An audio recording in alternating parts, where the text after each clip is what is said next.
Okay, how we looking?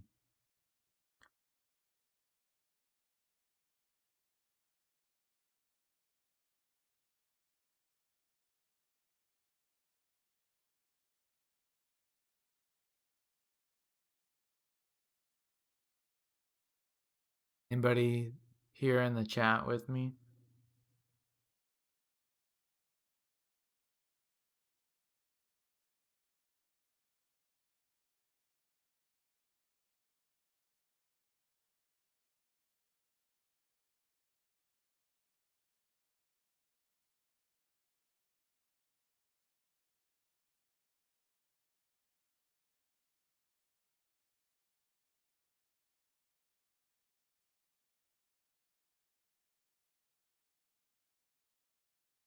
Does the stream look any better? I restarted.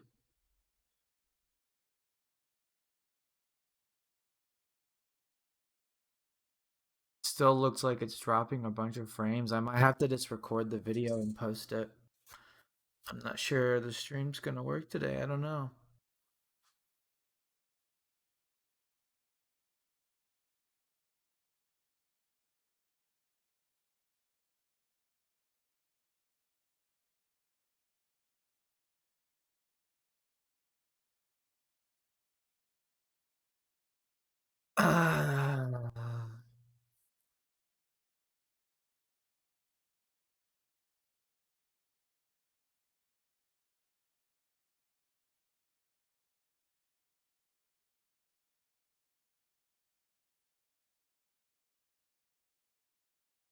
It's like it looks like it's gonna be good for a little bit, and then I can kind of like monitor the way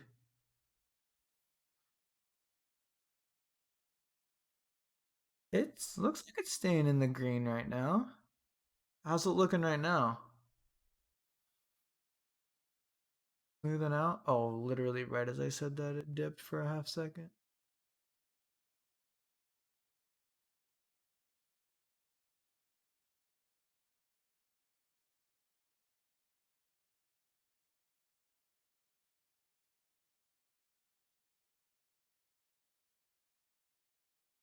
View, it's pretty good.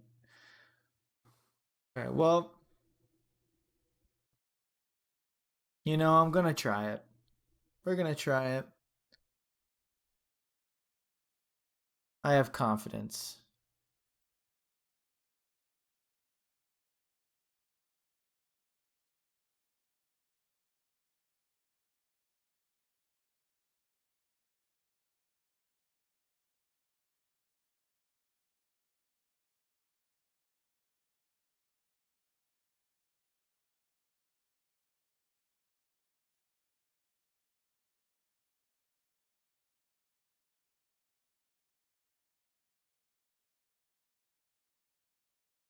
I'm going to start. I'm gonna record on my end instead of relying upon the Twitch replay. I'm gonna. I'm going to record on my end, I think. I'll trust it. I'll trust it. Here we go. All right. So thanks for tolerating that little hiccup there. Those of you who are still with me on the live stream, I appreciate you. Those of you who are watching the replay, hello. Right about here is where I'm going to start the geometry notes. And I'll make sure to timestamp that. So today we are looking at distance, the distance formula. Um, the distance formula is pretty straightforward. If you're given 2 points, point 1, point 2, you use the following formula right here, which I would just, we want to write it all the way out, put some faith in your calculator, and I think you're going to be able to solve it. So what does it say here? It says take 1x and subtract the other, then square it, plus y minus the other y, then square it, and then take the square root of the whole thing. So this is the first point. This is the second point. Let's just plug it in and see what happens, okay? So we take the square root of, so it says take 1x and subtract the other. So 1 minus 3 squared plus, now take the y's, 2 minus negative 6 squared. Notice I had to be careful here with the double negative, right? We're subtracting a negative number, which is going to result in adding 6, which is 8. And then negative 2 squared is 4, because a negative times a negative cancels. Plus 8 squared is 64. So I end up with the square root of 68.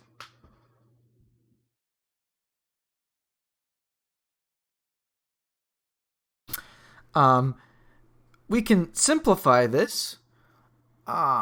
This is a little bit of a throwback to Algebra 1. We can simplify this square root. You want to look for the biggest perfect square that's inside of 68. I'm just going to pull out a calculator real quick. I know I'm not showing it on the screen, but I'm just going to pull out my phone real quick. And 68 is divisible by 4. All right? That's the same thing as 4 times 17. So the biggest perfect square inside of 68 is 4.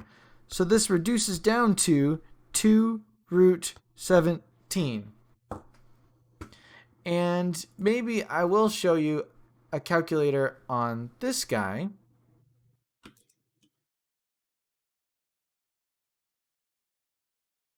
What I did there was I simplified, okay? I simplified. So let me prove it to you, right? The square root of 68 is 8.24, and 2 times the square root of 17 is 8.24. It's the exact same number. So I didn't do anything here. It's not a different answer. All I did was simply simplify. And the way I did that was find the biggest perfect square. The square root of 4 is 2, and then 17 is left over. Let me just make something up real quick. How about a simple number like the square root of 27? What does that simplify to, just as practice? Well, the biggest perfect square inside of 27 is 9, because that's 9 times 3.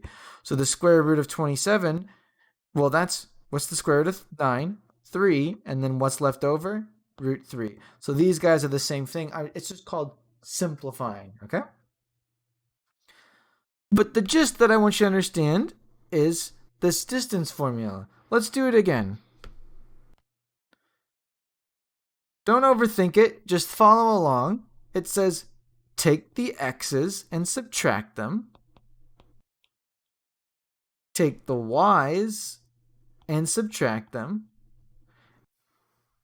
And we just kind of go from there. So we subtracted the x's. So when we subtract negative 3, that's the same thing as adding. So we end up with negative 2 plus 3, which is 1 squared. And then negative 8 minus 10, that's negative 18 squared. And then 1 squared is just 1. And 18 squared, going to use my calculator here real quick that I was just using. 18 squared is, I think my mouse battery is done, 324. So we end up with the square root of 325. That's a big number, eh? So 325 is divisible. Does anyone know what 325 is? What's the biggest perfect square that goes into 325? Again, all I'm doing here is simplifying. 325 is 25 times 13. Now, if you're like, well, where did I get that? Well, I saw 325 and was like, that's divisible by 25. To me, that's obvious. If that's not obvious to you, well, the idea is I see that it's divisible by 5. So if it's divisible by 5, there's kind of a chance that it's divisible by 25. Because 20, and now why am I trying 25 off the top of my head? Because it's a perfect square. And then I'm like, oh, it does divide evenly. It's 25 times 13. So when I simplify this, what's the square root of 25? 5, and then the 13 is left over. I understand if simplifying isn't quite the easiest thing to you, it's a decent skill to acquire. If you can get this far, you've essentially got the right answer. Again, you can always just sort of you can go to your calculator, all right, and you're like, okay, this is 18.02,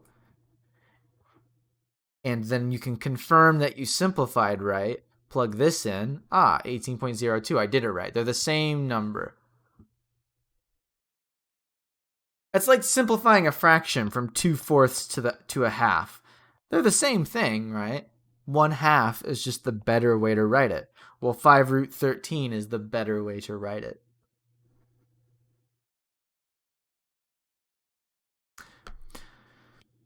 So where is this distance formula coming from? You might kind of see it, right? The Pythagorean theorem says a squared plus b squared equals c squared. So when I take the square root, I can solve for this length or distance c, right? That's exactly what's happening here. It's essentially based off the Pythagorean theorem.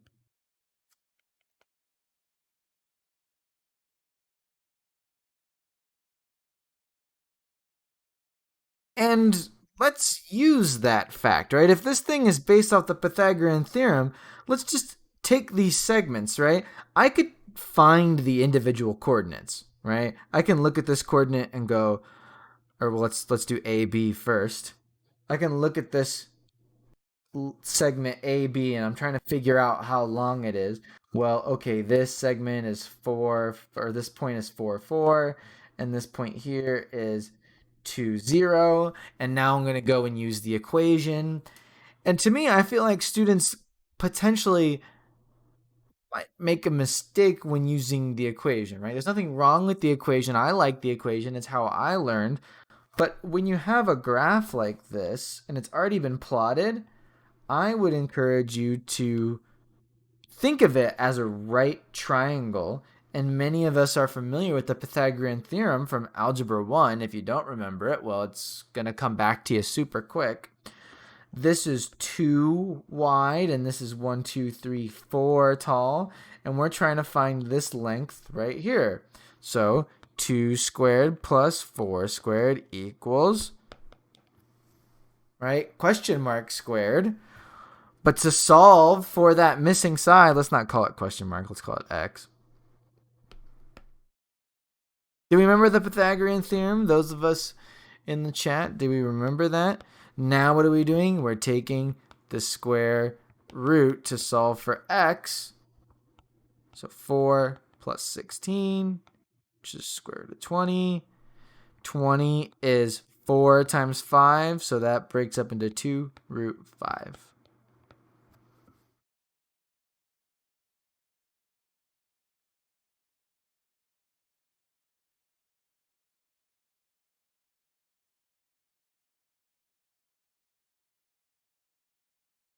Maybe let me prove a point with this first example.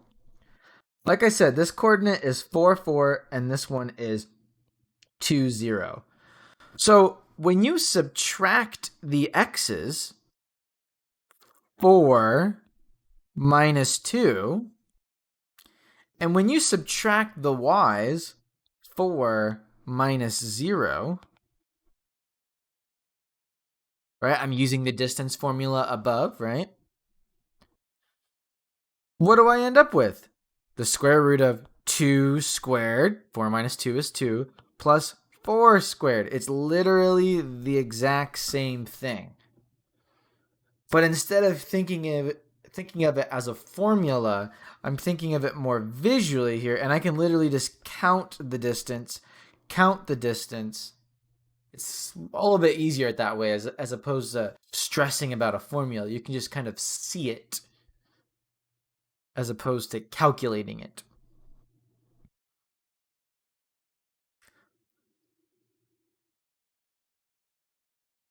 So the distance between the x's from here to here on CD, that's 1, 2, 3, 4, 5, 6, 7, 8. And that's 1, 2, 3, 4 tall. So boom, jump straight into it. 8 squared plus 4 squared, take the square root. You end up with the square root of 64 plus 16, which is the square root of 80, which simplifies. That's divisible by, or what's the biggest perfect square? Is 80 divisible by 16? Yep. 80 is 16 times 5. So what's the square root of 16? 4. And then the 5 is left over. Root 5. The past few years, when I've shown students how to simplify, many of them tell me they're familiar with it from Algebra 1. So I'm hoping that's true. But maybe in class, after you're watching this replay, maybe that's something we can look at a bit more. EF, one more time, same thing. The distance here is 2. This distance is 1, 2, 3, 4, 5, 6. So the square root of 6 squared plus 2 squared, that's the square root of 36 plus 4, which is the square root of 40. Which, didn't we already do root 40? No, we didn't. So this is 4 times 10. So 2 root 10.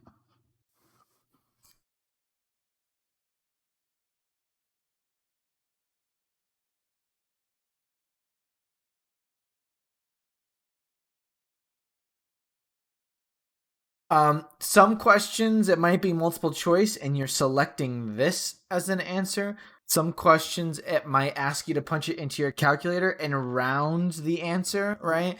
Don't be afraid to use a calculator. That's okay with me. So 2 times the square root of 10. I can write it exact, or I can write it as a decimal and say it's approximately. I'm using the little squiggly equals sign to say approximately 6.3.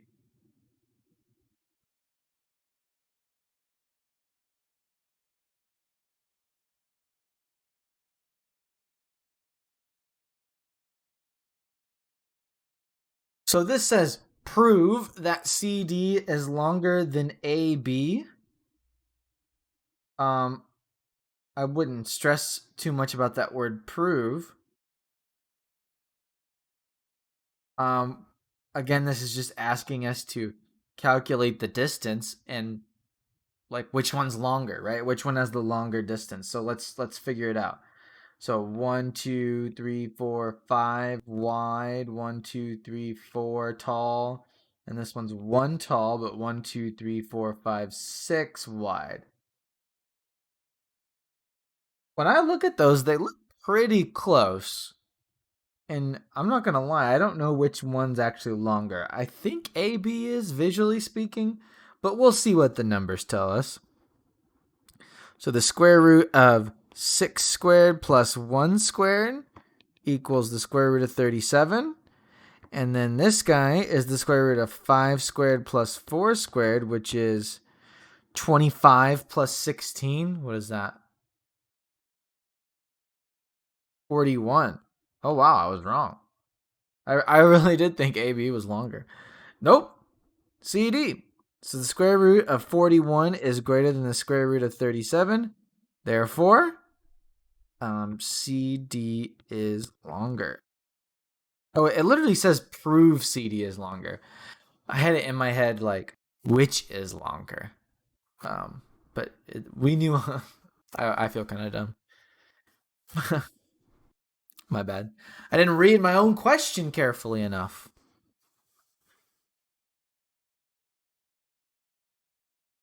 Prove that D is the midpoint of EF if we're trying to prove that D is the midpoint, what we really need to show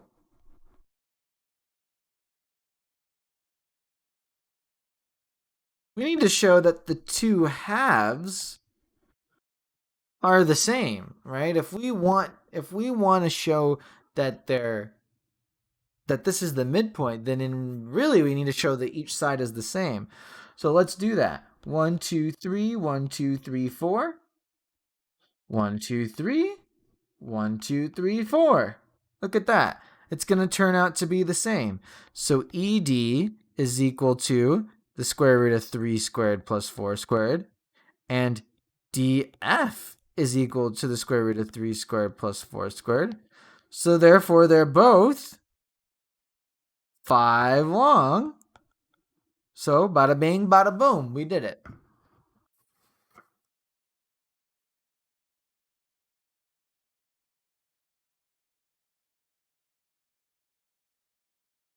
So a distance or length will sometimes be negative, answering this side question over here. False. We can't have a negative distance. Right? A negative, what is a negative distance?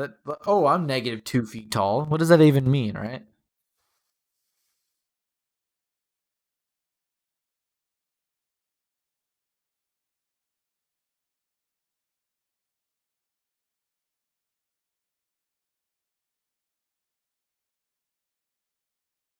So, distance formula, two things, right? I mean, if you have a drawing, look at the triangle, enjoy it, love it. A squared plus B squared equals C squared, Pythagorean theorem. If you're only given 2 points, you could plot it and do the same thing. But if you're given 2 points, it's probably best to use the equation, the formula. So subtract the x's, square them, and then subtract the y, square them, add them together, take the square root. I think just through repetition, you're gonna figure it out, right? Do a few problems, start the practice. You're gonna be able to figure it out. I think all of us are gonna finish the practice in class.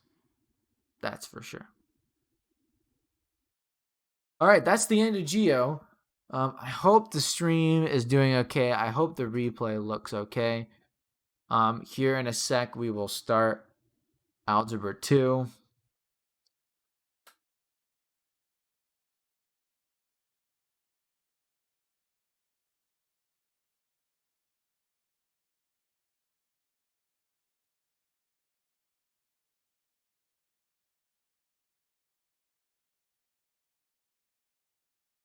I'm going to run an internet speed test real quick.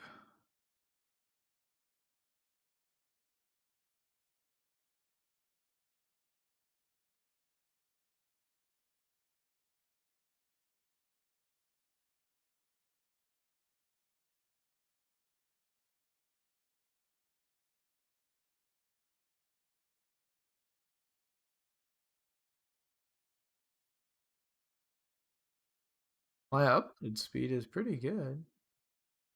All right, let me get set up for Algebra 2. I need to make an announcement for Algebra 2 as well.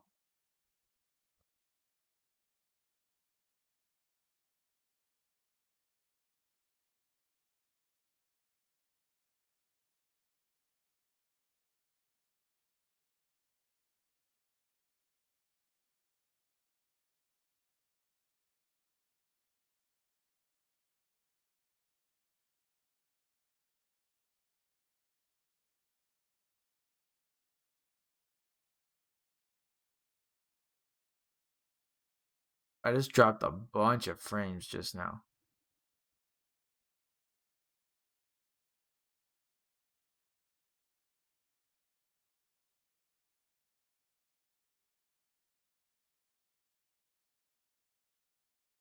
All right, I'm going to make an announcement.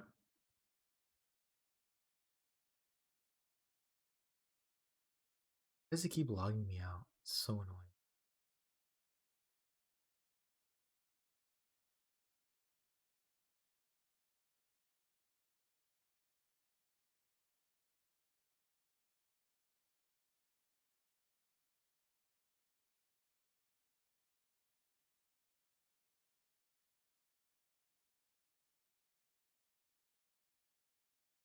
Announcements for Algebra 2. Live on Twitch. Starting the 1.5 lesson now. Come watch the stream.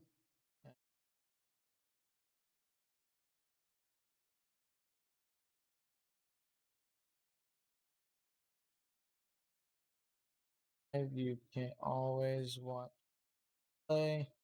In the end, don't forget to assignment.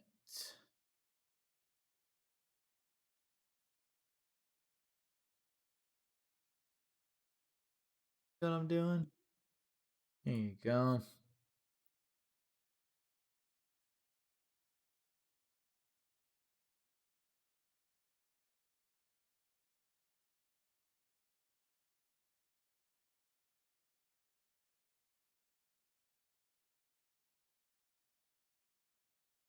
Home.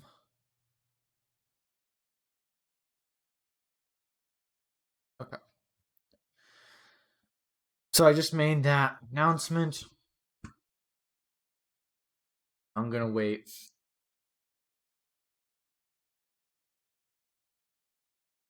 a minute, 2 or 3.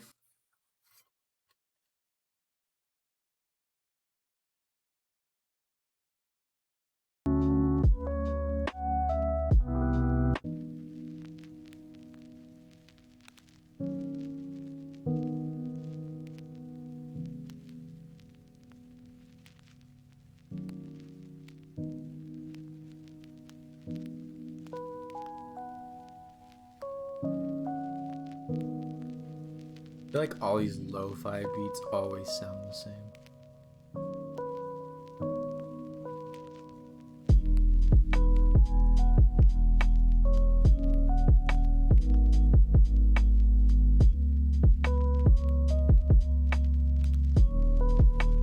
I'm watching my own stream right now.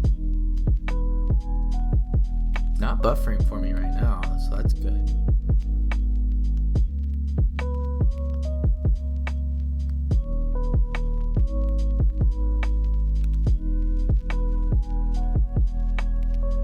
Just a second, as people are starting to tune in live right now. I'm about to start. Up there, it just got laggy. About to start Algebra 2, just waiting for people to be able to pop in from the announcement. Spam the chat with an emote.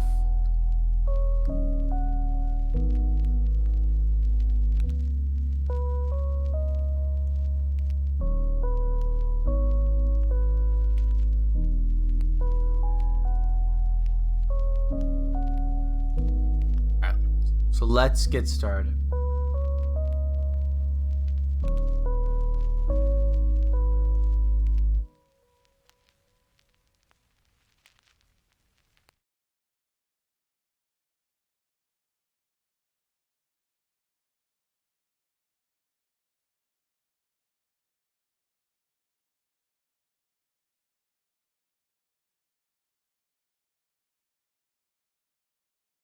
Typing in the chat there, just in case you can't hear me. Is the sound okay and it's just the frames? Is sound okay, but just visual is messed up?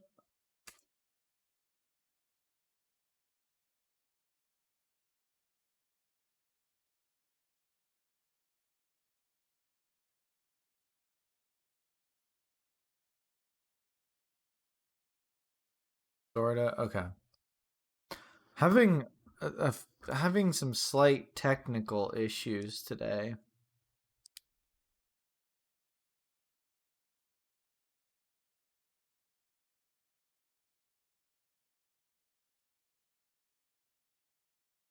Just laggy. Okay, I'm gonna try to talk slow.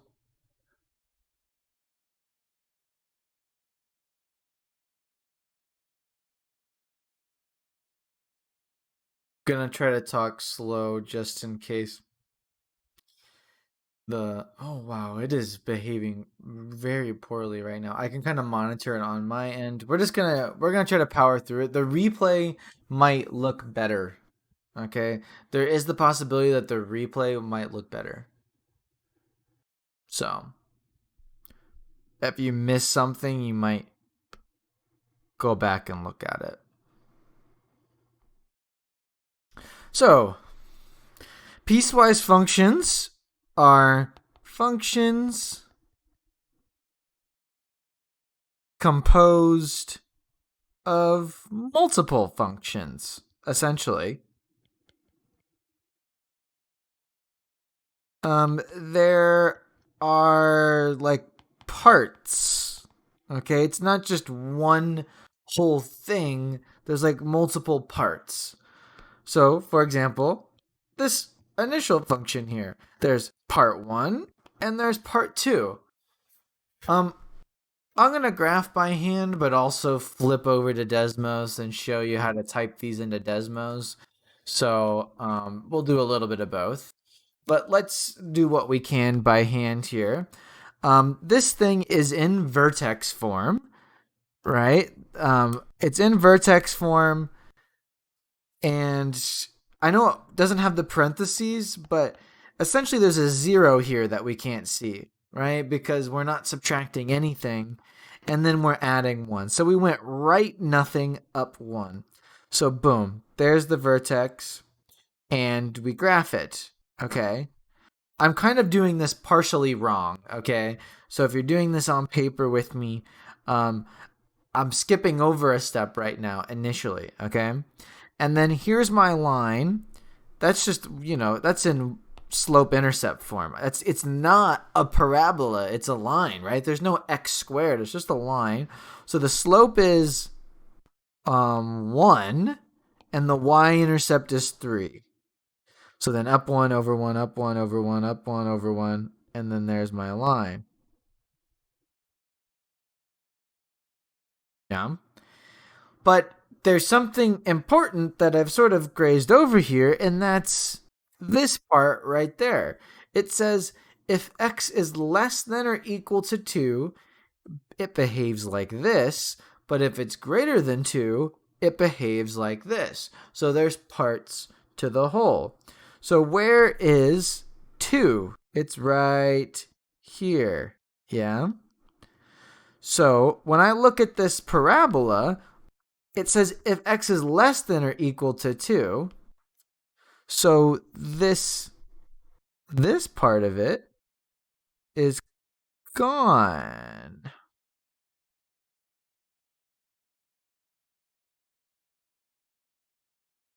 That's from x is less than or equal to 2. And then from here is the line. You see what I'm getting at there? So I drew both, but the parabola only exists when x is less than or equal to 2. So this half of things. I drew both, but the line only exists for the right half of things. So I'm only going to include that part. Let me show you. Maybe Desmos will do the drawing justice. But let me draw the parabola. Okay. There's the parabola, x squared plus 1. As we graphed it, the vertex is at 0, 1. But the second I say x is less than or equal to 2, oh yeah, I have to put it in brackets. It immediately cuts off the rest of the graph. You see that? So let me remove this and then put it back. Remove this and then put it back. So I'm only seeing the parabola when x is less than or equal to 2. And here's the line, x plus 3. And that looks just like how I graphed it, except I only want it when x is greater than 2. So greater than 2. So I remove it and then put it back. I remove it and then put it back. Okay? Desmos is definitely your friend. Okay? You can see that my sketch was, I say Desmos is your friend all the time, but I mean it. You can see that my sketch was a little off because my parabola didn't perfectly intersect with my line. So I guess I should look like that. Okay? So there we go. Let's try it again. There's 3 parts. So this is in vertex form. It simply moved left 1, and then the parabola just grows from there. Okay.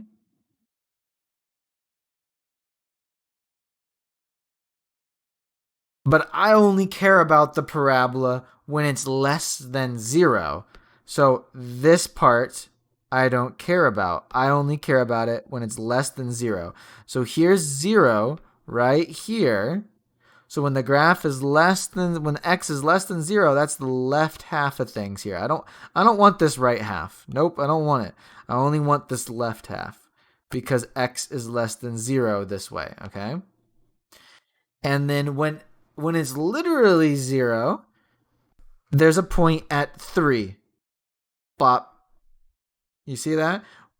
There's a point at 3 when x equals 0.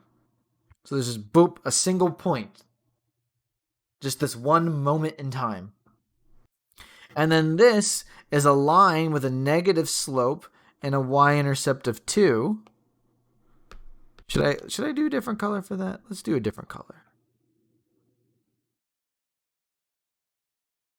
And then we'll do a different color for this too. So a y-intercept at negative 2, and then a slope of down 1. So down 1 over 1, negative 1 slope, negative 1 slope. And that's when x is greater than 0. So I don't care about the left half of things. My line doesn't exist over there. Get rid of it, get rid of it, get rid of it. I only care about it when it's greater than 0. So like so.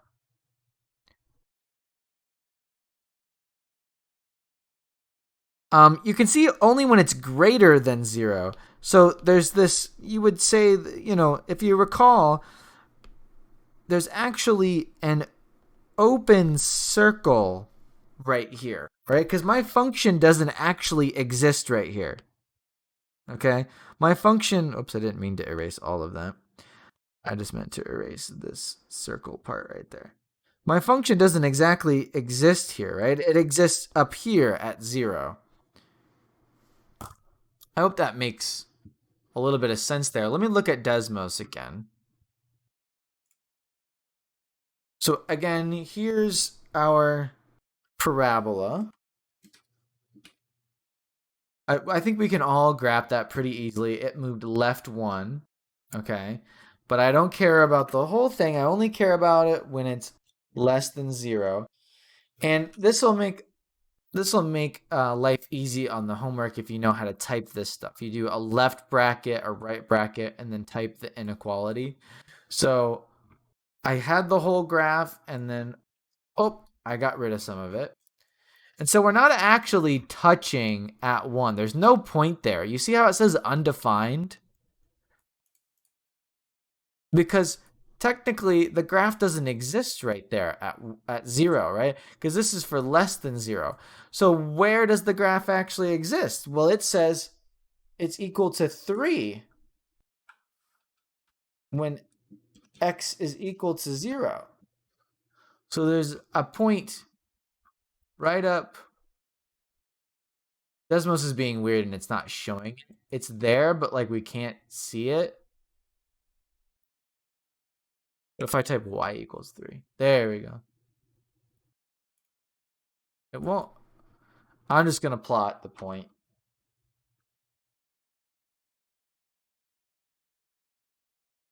There we go. So the function's down here, and then once we hit 0, oh, it jumps up here. And then what about on the other side of 0? So left side of 0, it's right here. Literally at 0, boop, it's up here. Right side of 0, okay, what is it doing?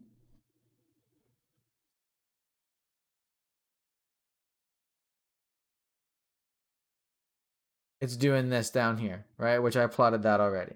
And again, it's actually undefined right here, right? Because we're not, it says undefined for a second and then there we go.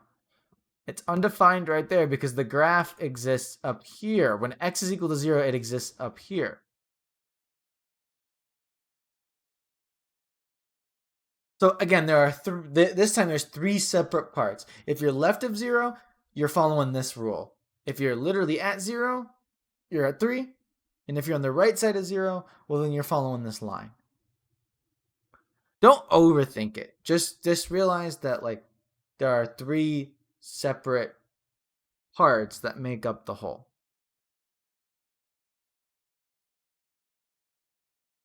Let's look at one more, and maybe I'll leave a 4th one for class.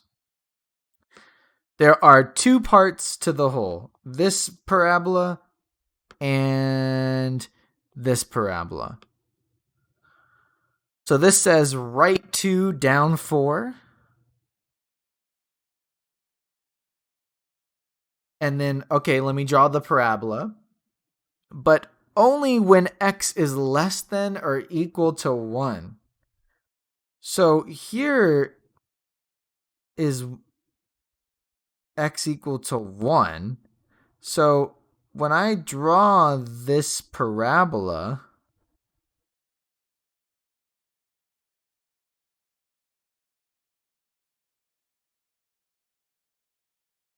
this part of the graph over here doesn't even matter. I care about what's less than or equal to 1. So let me get rid of this part. And I don't care. Again, I'm imagining like how I'm erasing things, yeah? I don't care about this. And I don't care about this point either. I care about from less than or equal to 1. I care about only that stuff. Kind of weird, right? I don't care about any of this right half. This is 1. This is less than or equal to 1. So all this stuff over here didn't matter. So then this says to go right 3, up 1. And then let's plot this graph.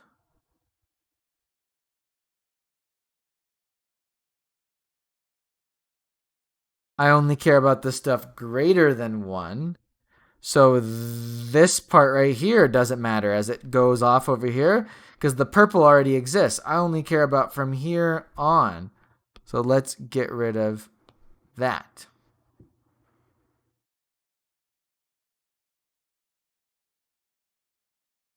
Boom.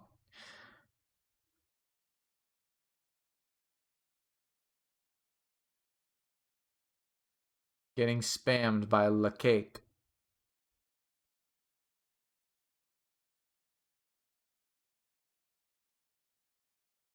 Let's look at that one. Let's look at one more plotted here.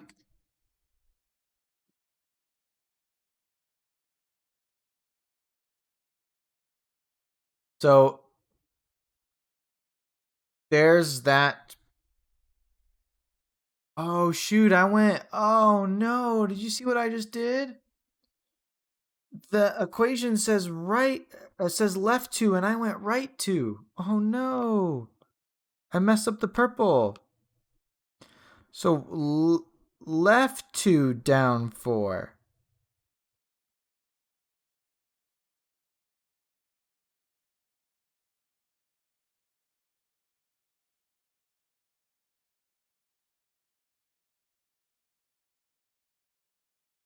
Like that. My bad. Left 2, down 4. And how did I catch my mistake? Because I used Desmos. Desmos is your friend, right? So less than when I do less than or equal to, by the way, I'm typing a less than symbol and then an equal sign, and then it turns it into that. So you can see here how there's this whole graph. And again, I'm hopefully this really, nails the point here that how that's chopping that off. And then the other one is x minus 3 squared plus 1. And then when x is greater than 1, I only want that part of the graph. So it chopped off the left half. Boom, boom, boom, boom, right? My drawing's pretty good. I like my drawing. Pretty accurate.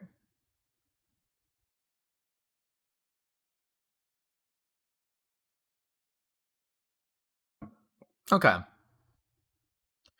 So the other thing that we're doing is okay. There's piecewise functions. Basically, that's just do you know how to graph? Okay, do it twice in one problem, right? You see what I'm saying? Like, we literally did two separate graphs in one problem. We only care about this part of it and this part of it, but really you're doing two graphs in one. That's essentially what a piecewise function is. So don't overthink it. You're literally just plotting two graphs in one and erasing the parts you don't care. It's really that straightforward. Don't overthink it.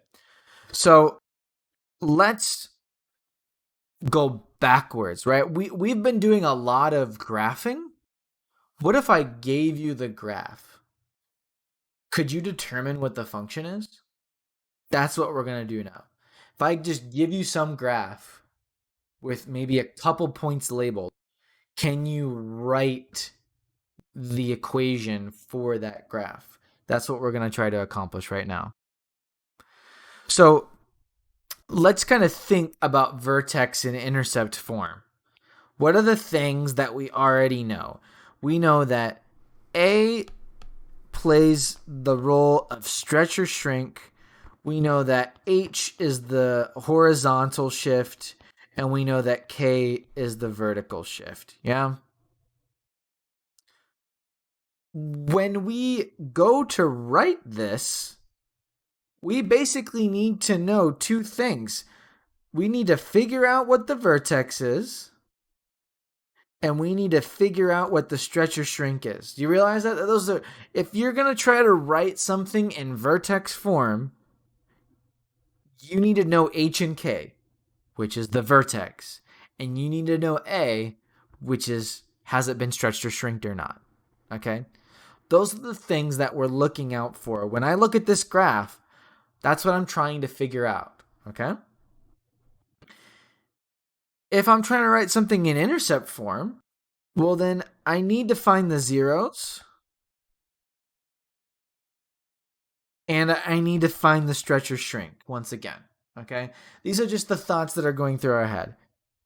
So we're trying to write a function in vertex form. You should look at this and immediately know H and K. Why do I immediately know H and K? Because the vertex is at -1, 3. So I immediately know H is -1, and I immediately know K is 3, but what I don't know is A. How do I figure out A? Well, let's start to write down what I already know.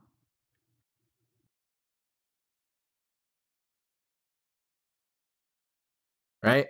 I'm plugging in what I do know into the function, right? Let me write f of x. Right, I'm starting to fill it out the way that I know, right? I know x minus h squared plus k. So let's go ahead and take care of the minus the -1, which turns into +1, right? So I'm just on the hunt for A. How do I figure out A? Well, this is how we're gonna do it. Okay, let me change colors to sort of. They gave us this other point. What is this other point? -2, 1. This is just some arbitrary xy point. Let's plug this point into the function. So negative 2 is the x value, and 1 is the y value. You see what I just did there? F of x is just another way of writing y, right? We were all used to our y equals mx plus b, our classic y equals mx plus b in Algebra 1. Well, f of x is just a fancy way of writing y, right? So I plugged 1 in for y and negative 2 in for x because of this point. Let's solve this equation for a. Negative 2 plus 1 is negative 1. Negative 1 squared becomes a positive 1. Subtract the 3. Divide the 1, which doesn't really make any sense. I don't need to do that. But a equals negative 2. Boom. A equals negative 2. So now I know all there is to know. My function is negative 2 times x plus 1 squared plus 3. This function is that graph.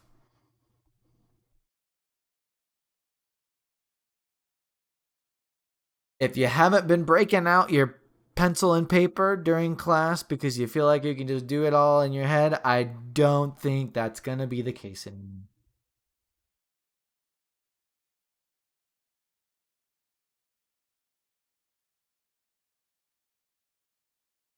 Let's do it again. So I've just given you the 2 points. Instead of putting them on the graph like so, I've just given you the 2 points. But isn't that all I really did in this problem?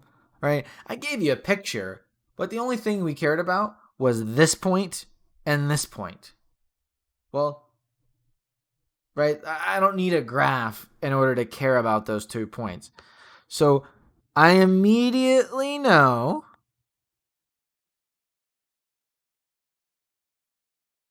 that, right? I immediately know that because this is the vertex. I am moving right 2, down 4. What I don't know is the a value. Well, let's take this point and plug it in to the function in order to solve for a. So 0 is the y value and the x value. Let's solve.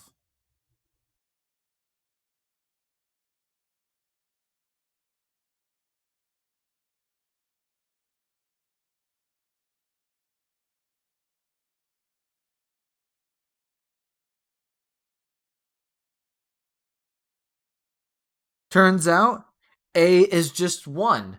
There is no stretch or shrink.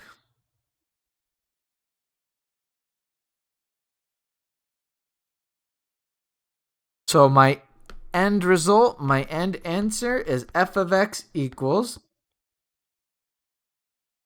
that, right? I don't need to bother writing the 1. You could write the 1 if you wanted to, but you don't have to.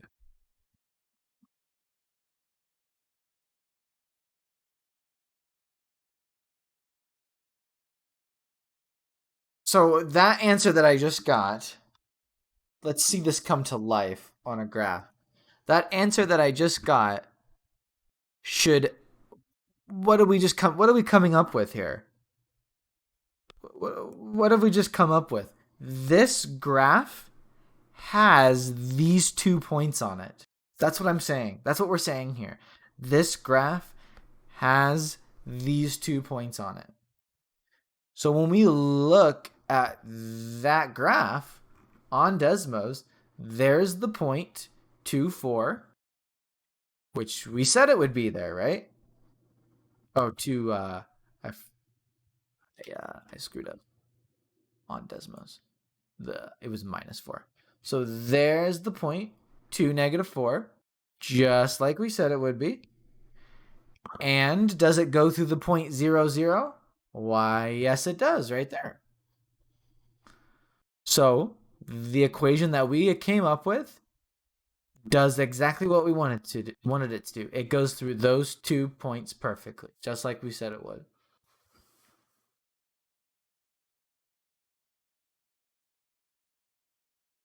Let's try to come up with something in vertex form.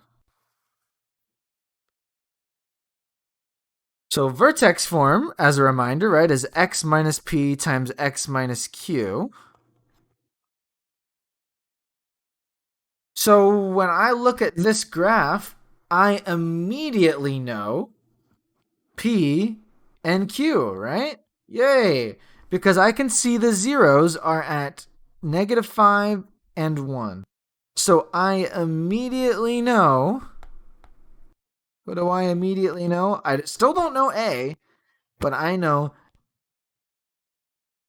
that much, right? I know there's a 0 at -5. Remember with all the parentheses, it's backwards, right? So if there's a 0 at -5, then it needs to say x plus 5. If there's a 0 at -1, then it needs to say, or at +1, then it needs to say x minus 1. So we got all that down, okay? But what I don't know is A. We're once again going to use this point, which is at -4, -5, and plug it in to solve for A.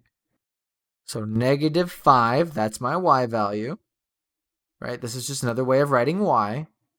Don't overcomplicate it. And now x is -4. So -5 equals a times -4 plus 5 is 1. -4 minus 1 is -5. So -5 equals -5a. Those -5s are going to cancel. So apparently, a is just 1 again. So what is my final answer? Well, I don't need to bother writing a 1, so I'm just going to leave it off. Boom. This function is this graph.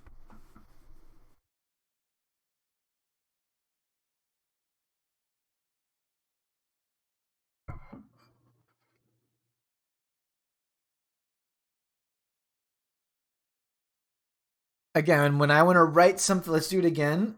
When I want to write something in intercept form, I don't really need the whole graph. I just need some key points.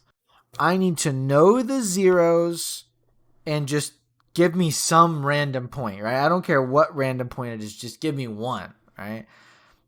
If I didn't have that random point, I'd be stuck. We wouldn't know what to do, right? I need I need a little bit of information in order to solve. I can't be completely clueless. So, because I'm told that there's zeros at 2 and 6, I essentially immediately know this much about my graph. The one thing that's always going to give us trouble each time is finding the a value. So let's take this point and plug it in.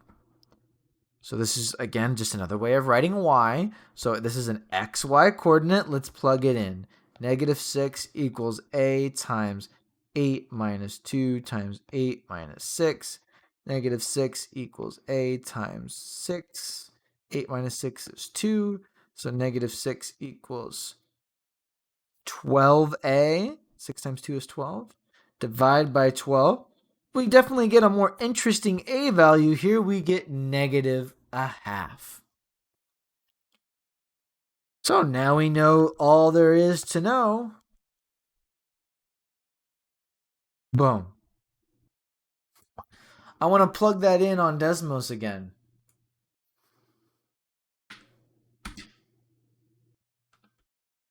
-1/2 times x minus 2 times x minus 6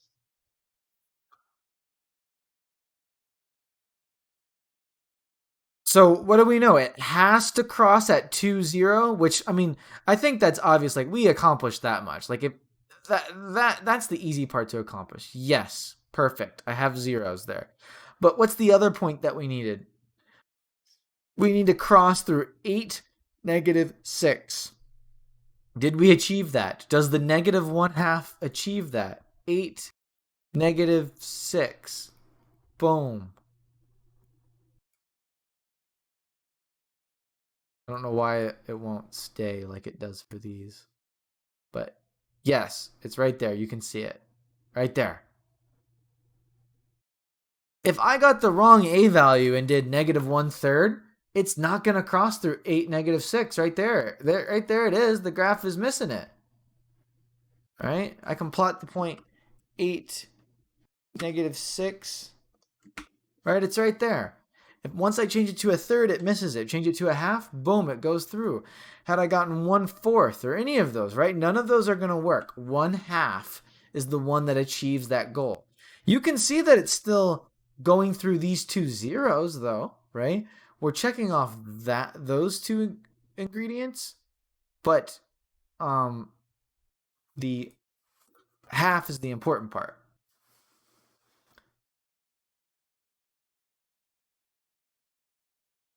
This is a lot to remember.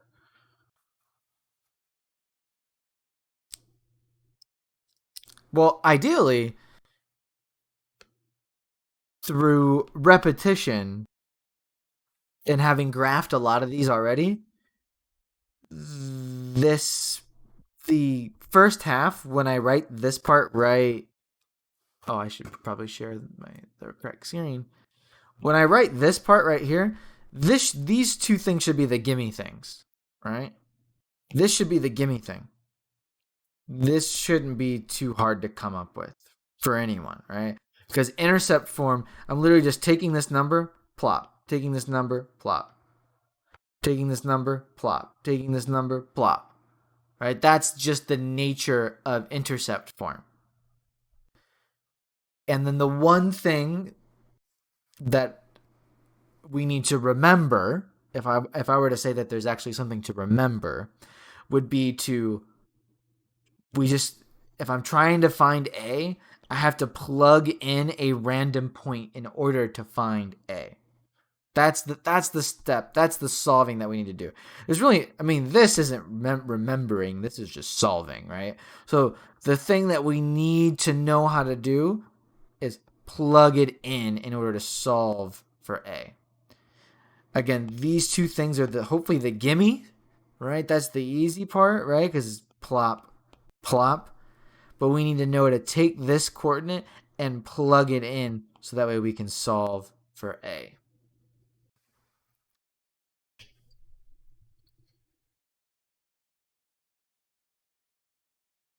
I did this very similar thing up here, right? If this is the gimme part, right? I know that right 1 up 3 means +1 +3. I know that right 2 down 4 means -2 -2 -4. Those are the easy parts. But what I don't know is A. So what do I do? What do I need to remember to do? I need to remember to take this other point and plug it into the function so that way I can solve for A. I need to remember to take this point, plug it into the function in order to solve for A.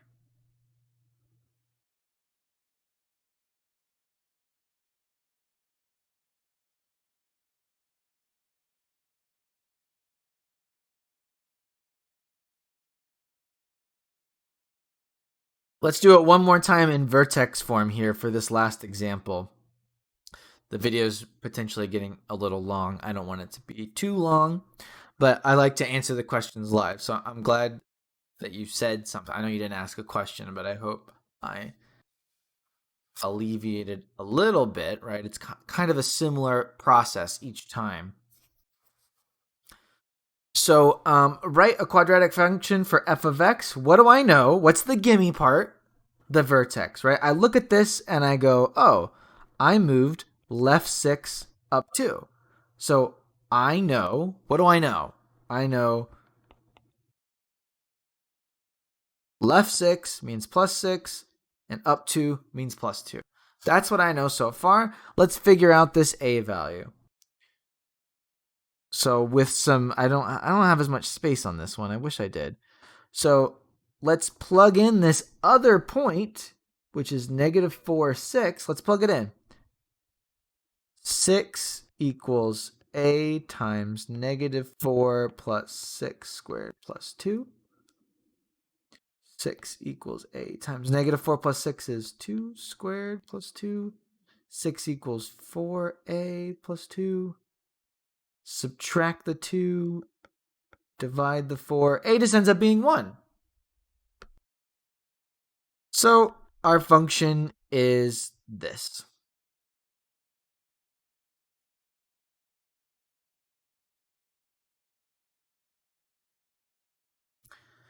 If at any point I'm speeding through the algebra too quick and you're watching this replay or whatever, just pause, right? Take a minute to follow along with what I did. I'm pretty sure you can probably follow those steps. Throwback here, domain and range. Remember, the domain is always all reals. Range here, from small to big. The smallest y value we have is right there at 2, and then it goes up to infinity.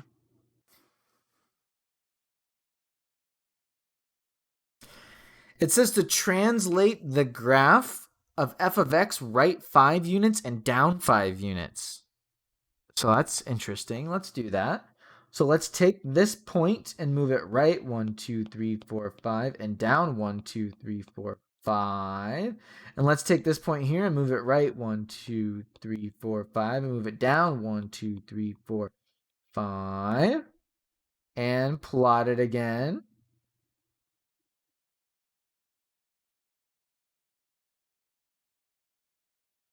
This is sort of just a big thought to realize here. If I moved something left or right, down or up or whatever, did I affect the stretch or shrink? All I did was shift it. Did the stretch or shrink change? The answer is no, right? I don't need to recalculate A, right? A is the same for the purple and black graph. It's just that the purple graph is in a different spot. All I did was shift. There's no need to recalculate things, okay? So all I need to know is what is the new vertex? It's at -1, -3. So my new equation is +1 -3. A is still 1. There's no need to try to recalculate. Oh, this should go here. My bad. Sketch the graph. I did that. Write the function. Just did it. Domain and range. Domain is still all reals. And the range, well, what's the new lowest value? It's at -3. Nonetheless, it goes up to infinity.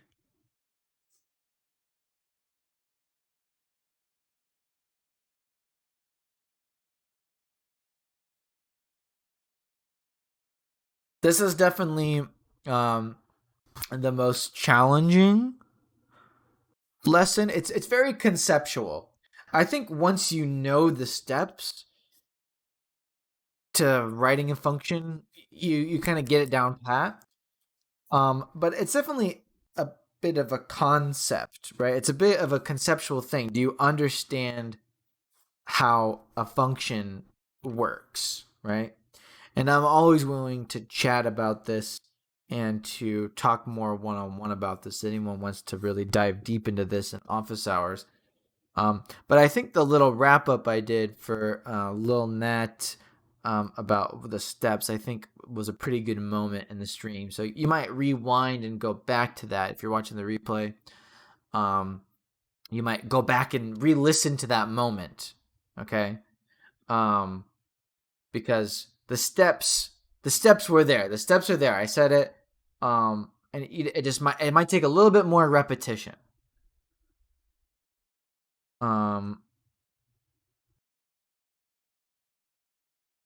I don't know. That's the end. I don't know if you want to ask any questions, Nat, since you're here and typing in the chat. We could go over something for thus watching the replay. You can stick around for the questions, or you've got the notes. I don't know, Nat, if you wanted to ask a bit of a follow up since you're here.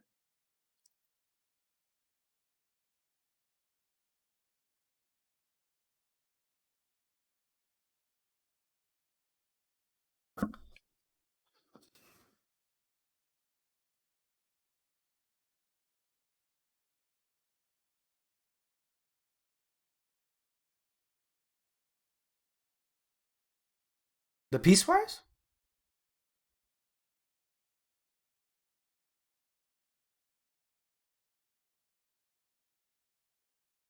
He's up here. Um.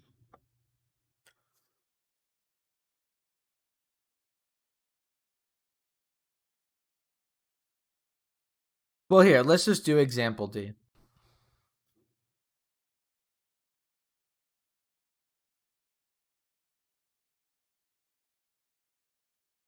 So, bit of a delay, but you're here. Type in the chat for me. Let's do this problem together. This is a parabola, right? What does the negative tell me, and what does the plus 6 tell me?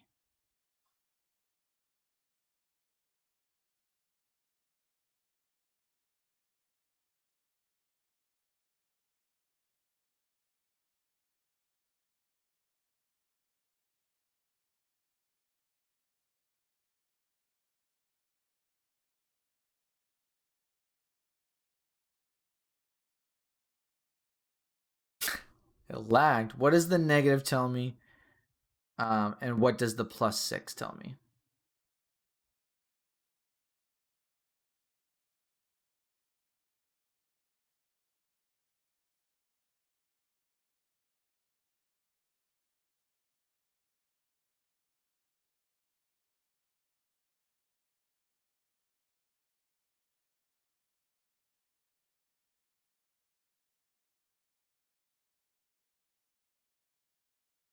Well, are you able to be more specific? What I'm hunting for here is that I know that the graph has been flipped because of the negative, and I know that it's been moved up 6 because of the plus 6. This is in vertex form. It's just that it hasn't been moved left or right. It only moved up 6. Right? There's no point in writing x minus 0 because writing 0, that's just, there's just no point. So we're just going to write negative x squared. Okay. So up 6, 1, 2, 3, 4, 5, 6. I'm gonna do this again like I did the very first one, and I'm gonna ignore this stuff for a second. Okay. I'm just gonna graph what I know.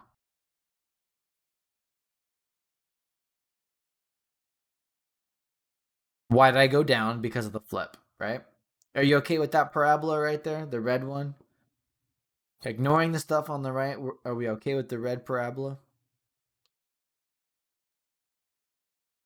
And okay, so what is this telling me to do then?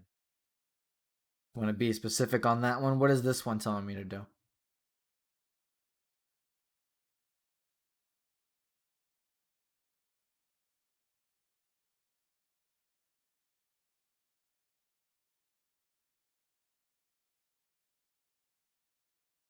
Right 1 up 5. So let's do it. Right 1 up 5 is right there.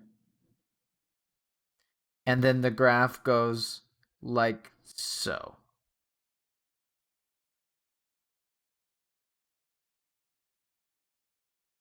Oh, I took your word for it. Crap.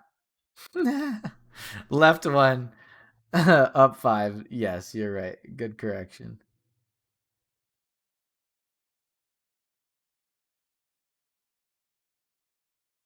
So I ignored the stuff on the right, right? So now I look at this and I go, where is x greater than 0? Okay, that's from here over, right? This half is where it's less than 0. This half is when it's greater than 0. Does that make sense? The blue half is less than 0. The red half is greater than 0. Does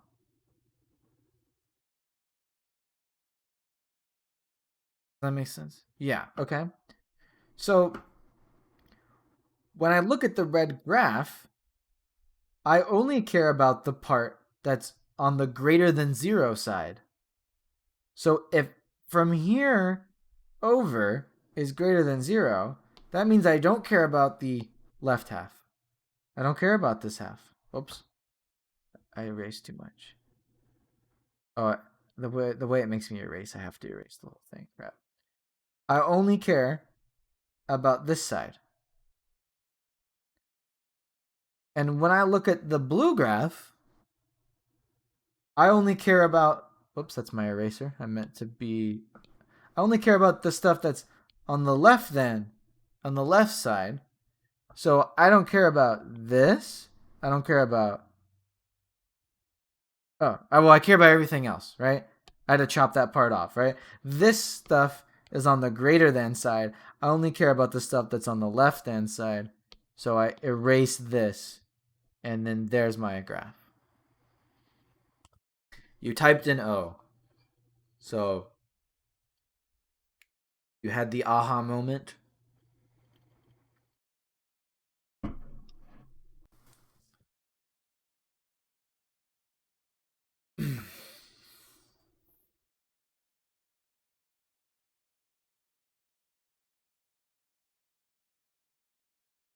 With 0, it makes a lot of sense, I think, because you can see that axis going down the middle. But again, depending on the number, right? With this graph over here, I had this would have continued, of course, right? But I only care about the part that is less than or equal to 1. So that part of the parabola got chopped off. So it's not always going to be about the 0, right? And this blue graph would have continued on, of course, but I only care about the stuff that's greater than 1, so it got chopped off.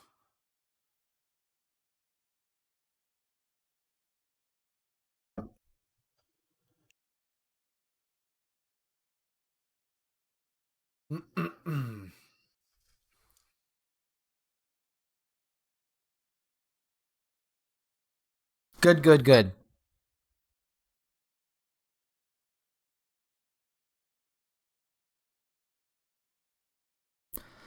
Well, I think I'm going to call it there. The notes got finished. If you're still watching the replay and you listen to Nat's question there, awesome. Maybe it made that much more sense to you. Um, Thank you for watching. Thanks for tuning in live. There's a few people watching, even though Nat's the only one in the chat. There were a few people watching here, so thanks for tuning in live. I'm gonna make sure this replay saves, and I'll see you in class. Bye bye.